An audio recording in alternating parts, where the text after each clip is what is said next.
Yeni bir videodan herkese merhaba dostlar. Bu videoda Redmi Note 10 Pro'nun 10 aylık uzun kullanım incelemesini yapacağız ve 2022 yılında halen almaya değer mi? Bu konu hakkında konuşacağız. Videoya geçmeden önce de eğer beni desteklemek isterseniz alt taraftan videomuzu beğenmeyi ve abone olup bildirimleri de açmayı unutmayın. İsterseniz ilk olarak tasarım değerlendirmesiyle başlayalım. İlk olarak tasarımdan bahsetmem gerekirse Redmi Note 10 Pro genel tasarım hatları itibariyle amiral gemisi üst seviye bir telefon gibi göründüğünü söylemem gerekiyor. Bunun yanında kalınlık ve ağırlık konusunda da cihazımız 8.1 mm'lik kalınlığa ve 193 gramlık bir ağırlığa sahip. Açıkçası bu ağırlık kasaya orantılı bir şekilde dağıtıldığından Poco X3 Pro kadar uzun süreli kullanımlarda da elimizi yormuyor. Bunun yanında kalınlık olarak da ortalama seviyede diyebiliriz. Malzeme yapısı olarak da arka kapağımız cam bir yüzeye sahipken çerçevelerimizde plastik bir yapıyla karşılaşıyoruz. Telefonun çerçeveleri düşmelere karşı daha dayanıklı iken arka kapağı dikkatli kullanmazsanız çizilebiliyor. Bunun haricinde telefonumuzda 3.5 mm kulaklık jackının olduğunu da söyleyeyim.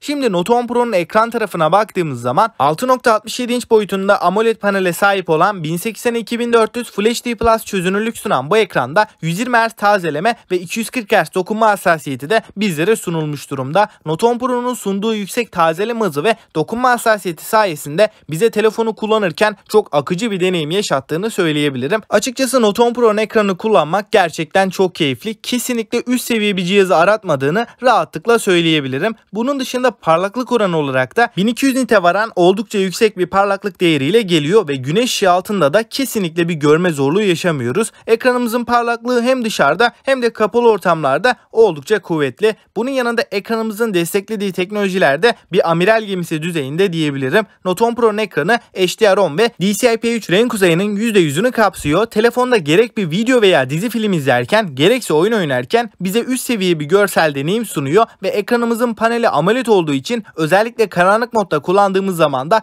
pil tasarrufuna da bir katkı sağlamış oluyor. Bunun yanında AMOLED ekranın nimetlerinden olan Always On Display özelliğinden de Note 10 Pro'da yararlanabiliyoruz. Dostlar, Note 10 Pro hem akıcılık hem de görsel deneyim açısından orta segmentin en başarılı ekranına sahip olan telefonu diyebilirim ve buna ek olarak ekran kasa oranımızda %85'lik bir seviyede olduğu için herhangi bir şeyler izlerken bu ekranın verdiği deneyimi de arttıran detaylar arasında. Kamera kısmında ise telefonumuzda arka tarafta dörtlü bir kamera sistemini görüyoruz. Ana kameramızda 108 megapiksel çözünürlüğünde f1.9 diyaframa sahip olan Samsung'un ISOCELL HM2 sensörüne yer verilmiş. Bu kameramız HDR ve yapay zeka desteğine de sahip. Yardımcı kameraları da şu anda ekranda görüyorsunuz. Fotoğraf çekim kalitesi konusunda Redmi Note 10 Pro güzel bir performans sergiliyor. Özellikle aydınlık ortamlarda gerçeğe yakın renkler verebilmesi ve fotoğrafların detaylarında da kayıp yaşamamamız açısından ben başarılı bulduğumu söyleyebilirim. Ama düşük ışık performansı olarak diyafram açıklığımız biraz yüksek olduğu için özellikle daha da karanlık ortamlarda grenlenme ile karşılaşabiliyoruz, ancak genel toplamda hem ana kamera performansı olarak hem de makro kamera olarak kaliteli kareler ortaya koyuyor. Normalde bu fiyat bandında yardımcı kameralar pek iyi olmaz, ancak Note 10 Pro'nun makro kamera performansı şaşırtıcı bir şekilde iyi diyebilirim. Şimdi video tarafına baktığımızda burada 4K 30 FPS ve Full HD 60 FPS videolar çekebiliyoruz, ancak bu çözünürlüklerde cihazımızın AIS desteğini kullanamıyoruz. Yalnızca Full HD 30 karede AIS desteğimiz çalışıyor. Açıkçası fotoğraf performansının aksine video çekim performansı Note 10 Pro'da çok başarılı değil. Bu fiyat bandında A52 ve Mi 11 Lite gibi daha iyi video performansı sunan telefonlar var. Şimdi Note 10 Pro'nun ön kamerasına da bakarsak 16 megapiksel f2.2 HDR yapay zeka destekli portre modunda da fotoğraflar çekebilen güzel bir kamera bizleri karşılıyor. Video kısmında da Full HD 30 FPS'te AIS destekli çekimler yapabiliyoruz. Dostlar, kamera konusunda bir değerlendirme yaparsam bence video tarafını bir kenara bırakırsak telefonun kamerasını yalnızca fotoğraf odaklı kullananlar için bu segmentin halen en iyi tercihlerinden biri olduğunu rahatlıkla söyleyebilirim. Kameradan performans kısmına geçtiğimizde Redmi Note 10 Pro'da açıkçası bizlere fiyatının üzerinde bir donanım sunmuyor, ama en azından Snapdragon 720G veya uzun vadede sorun çıkartabilecek eski nesil bir MediaTek işlemciyle de gelmiyor. Halen güncel sayılabilecek ve gündelik kullanımda bize sorun yaşatmıyor yaşatmayacak. Oyunlarda da üst düzey beklentileri olmayanlar için kasma donma problemi yaşamadan akıcı bir deneyim sunabilecek olan Snapdragon 732G işlemcisiyle geliyor. Bu işlemci günlük kullanımda sizi kesinlikle üzmez. Oyunlarda da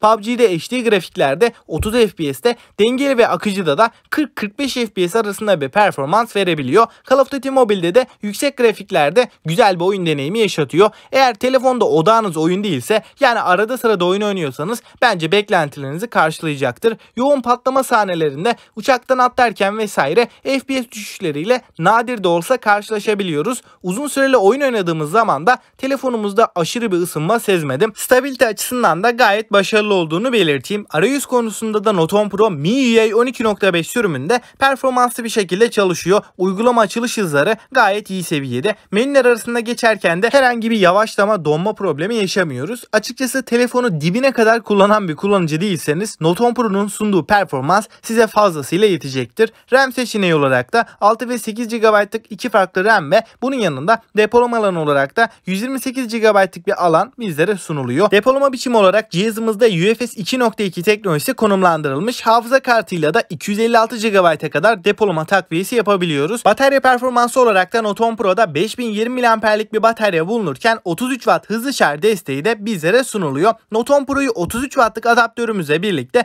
yaklaşık 35 dakikada %50 oranında, sıfırdan 100'e ise ortalama 1 saat 20 dakikada doldurabiliyoruz. Xiaomi MIUI 12.5 güncellemesiyle birlikte Note 10 Pro'nun bataryasına ciddi optimizasyonlar yaptı. Bu sayede bir günü rahatlıkla çıkartabildiğimizi söyleyebilirim. Tabii ki de yoğun bir şekilde oyun oynarsanız akşama doğru artık beni şarja tak diyebilir. Bunun haricinde eğer telefonda genellikle gündelik işlerinizi hallediyorsanız Note 10 Pro ertesi günün öğlenine kadar da rahatlıkla götürecektir. Dostlar, özellikle telefonu karanlık modda kullandığımız zaman da cihazımızda AMOLED bir panel olduğu için siyah alanlardaki pikselleri tamamen kapatarak enerji tasarrufu yapıyor. Yani bu sayede daha iyi ekran süreleri alabiliyoruz. Ben de zaten genelde telefonu karanlık modda kullanıyorum. Pil tasarrufu açısından da sizin de karanlık modda kullanmanızı öneririm. Bunun haricinde eğer yüksek tazeleme hızı sizin için çok önemli değilse telefonu 60 Hz'de kullanarak çok daha iyi batarya performansı elde edebilirsiniz. Ses performansı olarak da Note 10 Pro'da Hi-Res Audio sertifikalı stereo hoparlörlere yer verilmiş. Ses yüksekliği olarak oldukça yüksek seviyelere ulaşabiliyor